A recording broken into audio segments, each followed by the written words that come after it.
Okay, so in this lecture we'll look into power management for display and camera. Um, so, so we know that our cell phone, mobile phones or tablet PCs, most I mean all of these devices they have display, and these days you find two types of displays which are most commonly used. One is your LCD, other is your AMOLED, where LCD is liquid crystal display and AMOLED is active matrix OLED or organic LED. Okay. So, in case of LCD, this left hand side is showing a different layers of your LCD display. So, it is not only just liquid crystal, but this liquid crystal is sandwiched between too many layers, and since it uses multiple layers, so you can see here it has a polarizer, color filter which is nothing but glass. Then your liquid crystal comes, then you have a TFT which is your again the glass, TFT is your thin film transistor. Then you have a polarizer, so polarizer is put on both the sides, and then you have backlight unit which are nothing but white LED. So you can see like so many layers are here. And there is one more layer which is not shown here.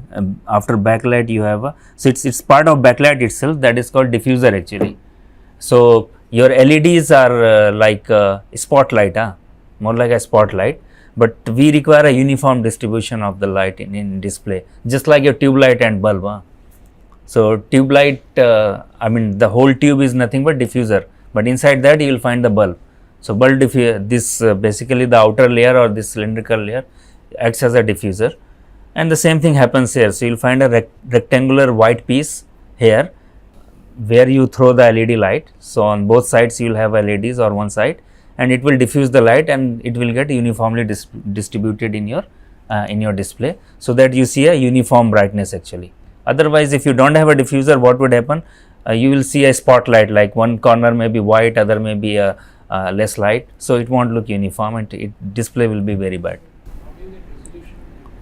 Which resolution?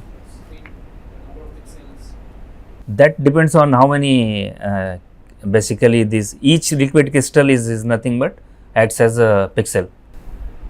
So what would be the spatial distribution, spatial density of LCDs? So they are different depending upon the size. You have like I mean X and Y. Okay, so one side you may have like 1048 or other side you may have a double 2x. So whether you have a 2:1 ratio, it all depends on aspect ratio. So but when it says, most of the time what happens, how many pixel you have in you can say per inch or total size of the display, that's how they define. When they say like some x into y or a number of pixels, then that means in x direction you have that many pixels, and so if you look at the cell phone display specification, it will tell you the resolution actually, and bigger the display, more those numbers will be. So which does not mean that your resolution is higher. For the same resolution, if you have a bigger display, then you need more pixels. I mean this is like a roughly 6-inch display. So I mean these days these displays are coming like some 1000 pixel in x direction and 2000 pixel on. You mean the size? Size I cannot exactly tell actually. Yeah, I mean you can calculate the size of pixel. So that's not difficult. You know the size and divide by number of pixels, you will know what will be the size of each pixel. So on the right hand side, it's your OLED, organic LED. So here your number of layers are much less, and mainly because of the reason that it does not require any backlight, because this is LED, so LED has its own light, so it does not require any LED. So your whole backlight unit is gone, and the backlight unit thickness is significant actually. If you look at the total thickness of your LCD panel, the backlight unit will have huge contribution in that thickness. So, once you take that out, the thickness will automatically reduce. Then other layers are also there, like polarizer is not required here. Okay. So, two layers we are using polarizer. I mean, in the one side here you are using on the both sides. So, and then organic LED itself is very thin actually. So, thickness is quite low. It can be as thin as paper actually, and that's why when we talk about foldable displays or flexible displays, you can see those displays are only possible with OLED, not possible with liquid crystal or LCD. So, this is how your LCD works. So, what you have, this is your liquid crystal. You can see these small like cylinders here, and their alignment is changed or orientation is changed when you apply or remove the voltage, or you apply a different voltage actually. So, depending upon how much voltage you apply between the two, its alignment will change. So, they will twist actually. So, what would happen, let us say you apply a full voltage. When you apply a full voltage, they will twist by 90 degree, and these polarizers are placed with 90 degree orientation. So, this is horizontal and this is vertical, which means if I am throwing a light, so if let us say left hand side is your backlight, now when you throw a light from this side, so the light beams will be horizontal. Okay. So, now if this liquid crystals orientation is also same as your polarizer, what will happen? It will guide the light in the same direction. Okay. And now these polarizer on the right hand side are vertically placed. So, it will block all the light, and what you will see, all black in the output. It will pass some light, but very minimum light, because this polarizer will not block 100%, and that is why sometimes when you do not have any picture but display turns on, you will see a grey kind of a display, greyish, not pure black. So, that is why it happens, because you turn on the black light, but your liquid crystal does not allow all the light to pass. So, liquid crystal is saying, okay, this is a black, but it is not a true black, because some of the backlight is passed through this polarizer, and which appears, and we see a grey color instead of true black color. Now, if I want to increase intensity, let us say, what will happen? They will orient in such a way that some amount of light will pass, let us say 50%. Okay. So, then your intensity will increase compared to your dark pixel, or what we say off pixel, when it's all black. Then if I want to further increase, so let us say I make it completely 90 degree twist. So, what would happen? Your light is horizontal, and as this guides, this light is guided through these liquid crystals, what will happen? So, they will twist, and by the time it reaches to your polarizer, it will be completely 90 degree oriented, and all the light will be passed through polarizer, and you will see full light appearing at the output. So, in between the two, like 90 degree and 0 degree, you can say. So, 0 degree to 90 degree, how much orientation these liquid crystals have, and that will depend upon how much voltage you apply. So, that will determine how much light you are going to pass, and once you have that in different intensity, now you can have a color filter. So, each color, so now you have a 3 different pixels, and so let us say you have a RGB, red, green and blue. So, the different intensity and combined RGB will combine and will create millions of color. That is what happens, and so this is how you create different colors. So, let us say my RGB provides 8-bit control, 8-bit intensity. So, each color has 8-bit intensity, and 8-bit can have a 2 to the power 8 combinations, which means now I have a 3 colors. So, I can have 16 million color combinations, and in fact you can look at your paintbrush. Have you seen use paintbrush? Huh? So when you change the color, you will see RGB. So in the RGB, you can change the number and see the different color will have different combination of your RGB. The same thing happens here also. So with using this RGB, you can create millions of the colors, and that's how you get a color picture.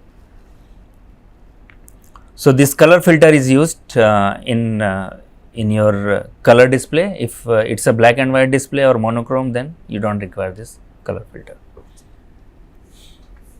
Okay, so and when all the pixels are off, then you will get black, and then intensity will change as depending upon how much these crystals are oriented, and that will basically depend on the voltage you apply, and then you create different colors.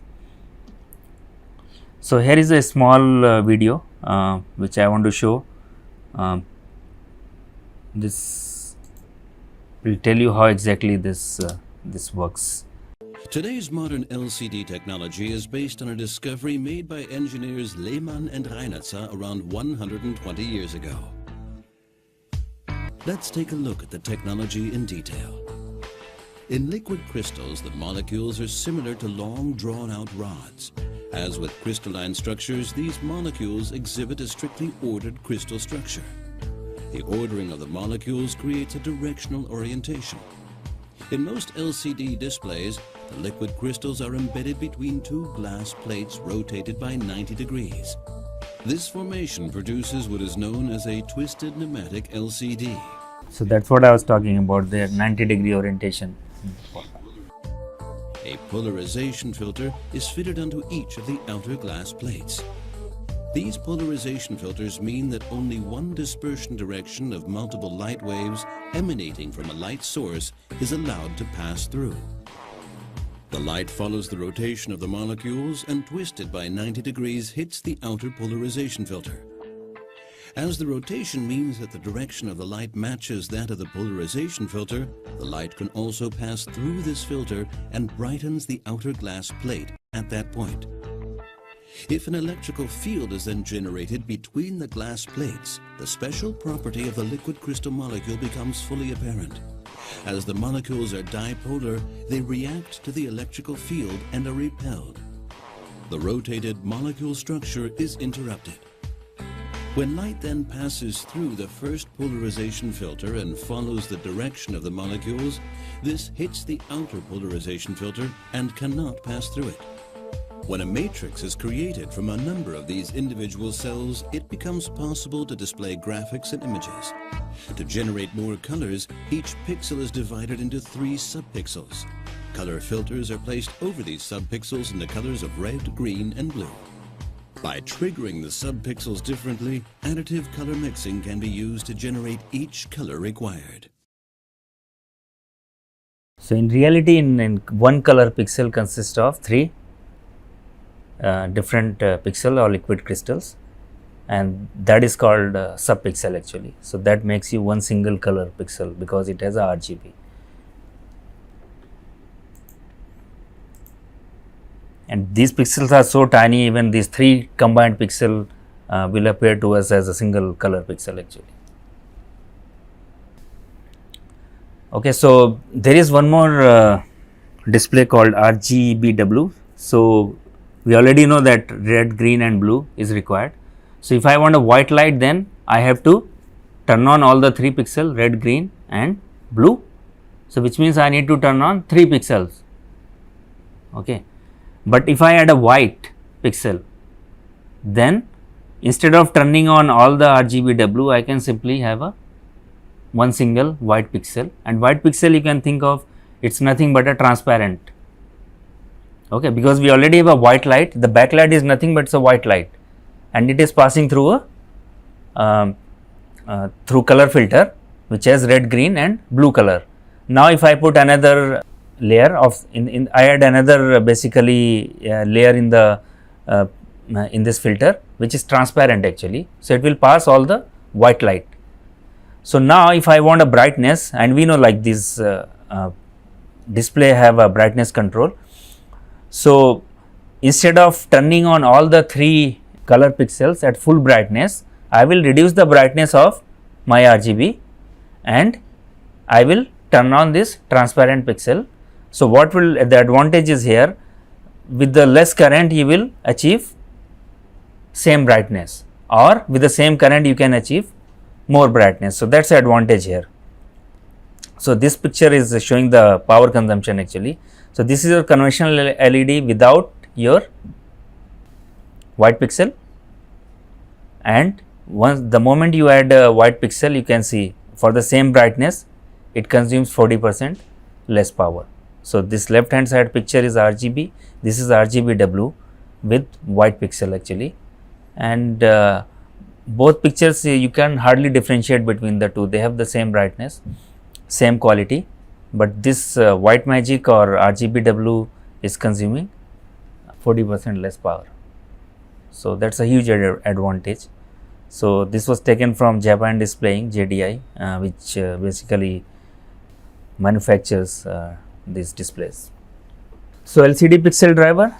So, as we know, like this display consists of multiple pixels, and each pixel is driven individually with your TFT, which is thin film transistor, and that act is nothing but switch. So, when you turn on this switch, what will happen? You are applying a voltage across this crystal and it will change its orientation.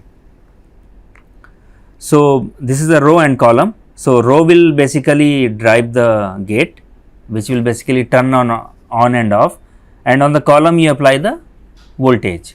So, basically at the drain of this, you can say if it is if it is NMOS, then whatever voltage you want to program this pixel with, you apply that voltage. Yeah, it's nothing but similar to your MOSFETs, but these have a much higher drive voltage actually. They can go 15-16 volt. So, they require both positive and negative. Okay, so what you have actually, you have a column driver IC, and then timing control, gamma references, whole thing is integrated into a display driver IC. That is what we call display driver IC, and this display driver IC receives the data from your processor, which sends you the image data actually, or display data what needs to be displayed, and then our power supplies are generated into DC to DC power converters.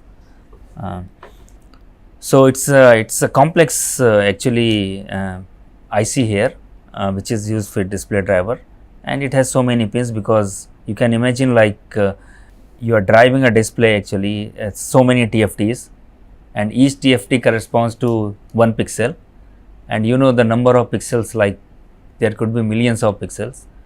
So, you can imagine how many columns and rows will require. So, and most of the time this display driver IC is part of your panel.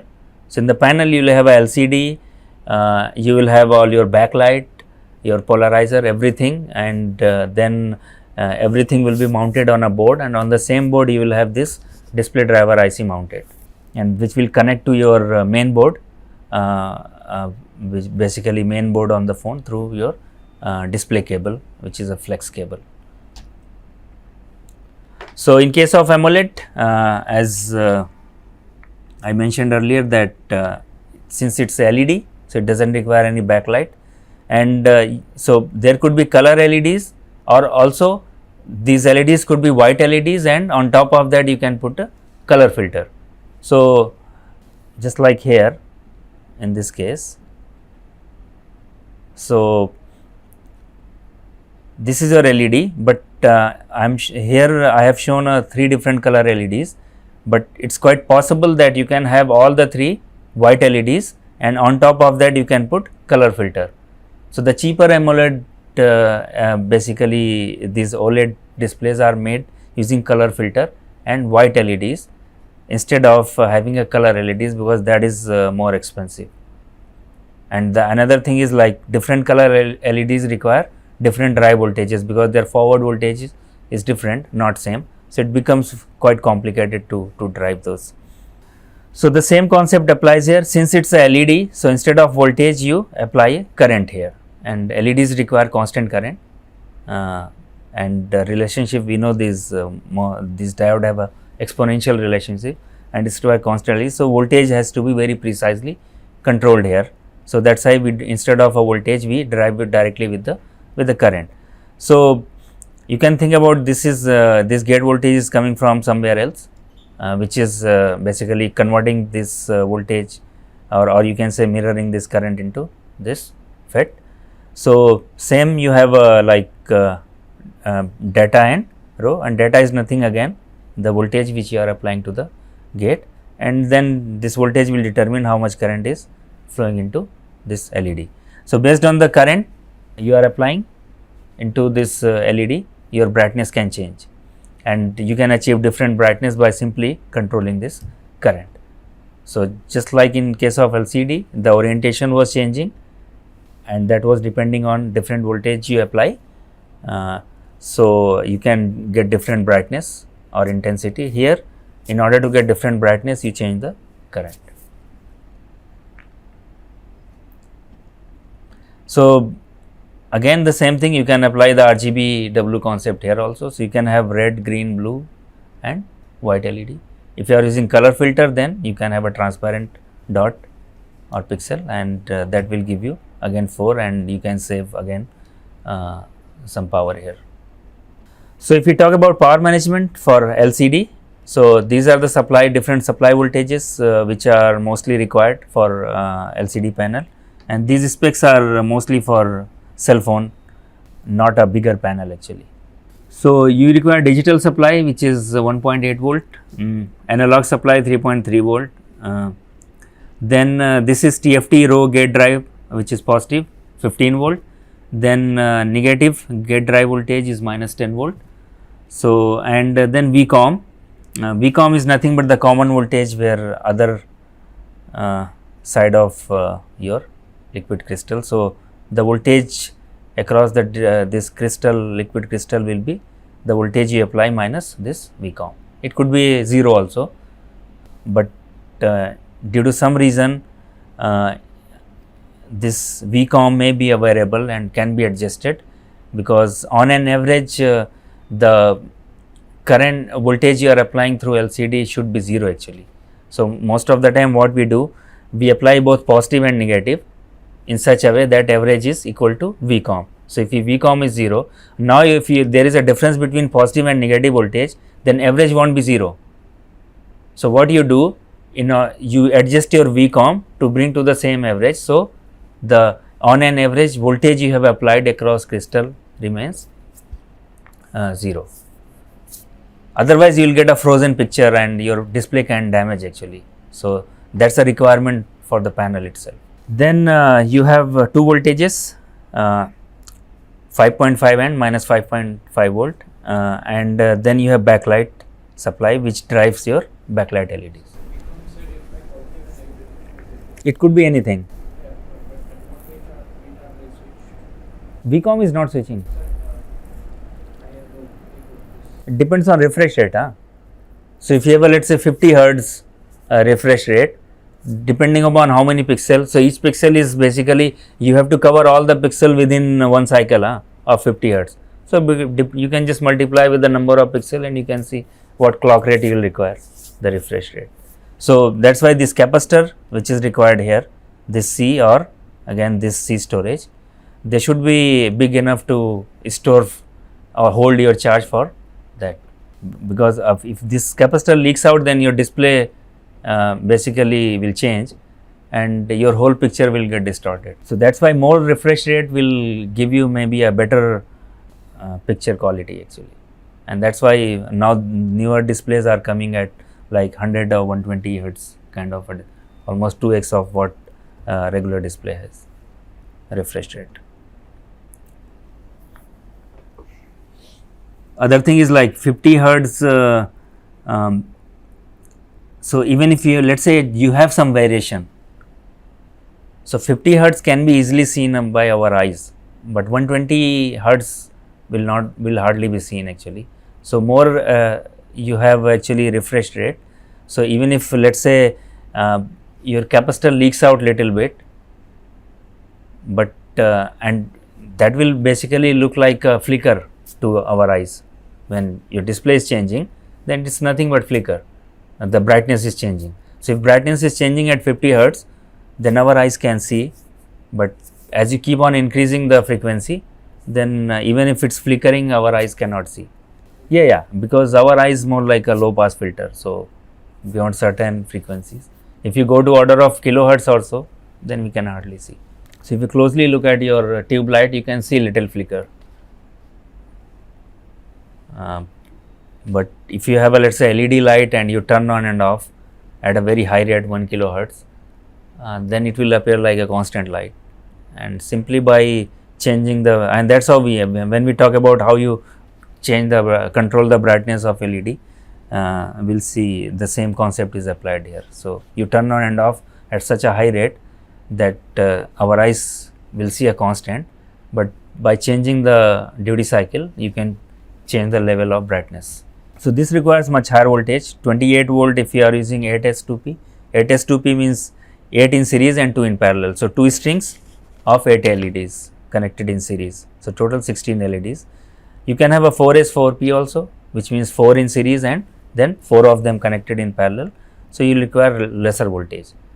So, but since the power consumption will be same, so lesser voltage means now you have a 4 LEDs, 4 strings, so that your current requirement will increase. So these 3 supplies and the other supplies which are not highlighted here, they are mostly part of your DDIC or display driver IC, and these are part of PMIC, these 3 supplies, 5.5 volt, minus 5.5 and this backlight. So they come from your power management IC, or there may be a dedicated power IC for this also. So let's see what all supplies it requires with what current. So what we have, we know everything needs to be generated from your battery, lithium ion battery. So we require 5.5 volt, which is more than your battery voltage. So it requires a boost, and we have positive boost converter. Then V backlight is 28 volt, and each string requires roughly 20 milliamp max current. Sorry? What's the average load current? That's what I have mentioned here, 28 volt, 20 milliamp. Okay, so each string, so if you have 2 strings, so the total current will be 40 milliamp. But you will be boosting your 3 volt to 28 volt, so you can imagine the duty cycle you require, and that 40 millivolt will get boosted and your inductor current will be very high actually. So that is your white LED boost converter and driver, which generates 20 volt for and 20 milliamp per string. So that's basically load current requirement for your LEDs, white LEDs. Then we require minus 5.5 volt, 50 milliamp, and that comes from negative buck boost converter, or you may use charge pump also. Charge pump means like capacitive switch capacitor. And everything is here controlled by, so when I say this display has DDIC inside it, the panel actually. So some control signal may come from your mobile processor, and some may come from your display driver IC. Your display driver IC knows when the data is coming from the processor, and it can basically command this display supply driver when to turn on, when to turn off, or if it wants to change the voltage. You can program the voltage also, but most of the time the programming is done through mobile processor over I2C controller, serial interface. So, but when to turn on and off, or which one to enable first, which one to enable later, that command comes from your display panel. So there are some power up, power down sequencing required for this display, and these specs come from your display panel itself. So whenever you are designing these power management ICs for display, you need to first look at the display spec, what it requires, and if you want to cater to multiple displays, then you have to make all these timings and voltage, everything programmable, so that you can program in the software based on that one particular display requirement, so that you don't have to design this power supply again and again for different display. So the same PMIC can be programmed to cater to display different display panels. So what would happen, your AVDD AEV, which is plus 5.5 and minus 5.5 volt, that will be turned on first, and you have some non-overlap time which is required by this non-overlap time is required by the display. If you don't meet this, then there is a risk of damaging the panel itself. So that's why they require, and this could be 2 millisecond to 10 millisecond, anything in between. So your 5.5 volt will turn on first, okay, and then minus 5.5. So and then at the end you will have your backlight on. So the reason is, unless this guy comes, you don't want to display your image. So your let's say data image is coming, image data is coming from your processor. So data is collected by DDIC, okay, buffered by DDIC, and now depending upon what data is there, so that data is nothing but it will turn on which pixel to turn on with what intensity, that will create your image. So that's a data which is coming from your, and that will be driving your this driver IC to tell like how much voltage needs to be applied, okay. And when you start turn on your panel or turn on your mobile, which supply will come first. So this AVDD AV is required first in order to display any image. So but let's say if this hasn't come, which means I cannot display the image, and I turn on the backlight display, what would happen? You will again see that gray display actually, or gray image, and that will be a very bad experience to any user. So when you turn on your mobile and all of a sudden you see your display turned into a gray color, okay. So the moment you turn on, you should right away start seeing some image appearing, and that's why when everything is set, all image data has come, all the supplies are settled, at the end they will turn on the display backlight, and you will see the correct image appearing at your on your display. And when you are turning off, again you want to do the same thing. You want to turn off your display first, because that has turned on at the last. So you want to turn off that before, and then you turn off your negative supply and then positive supply.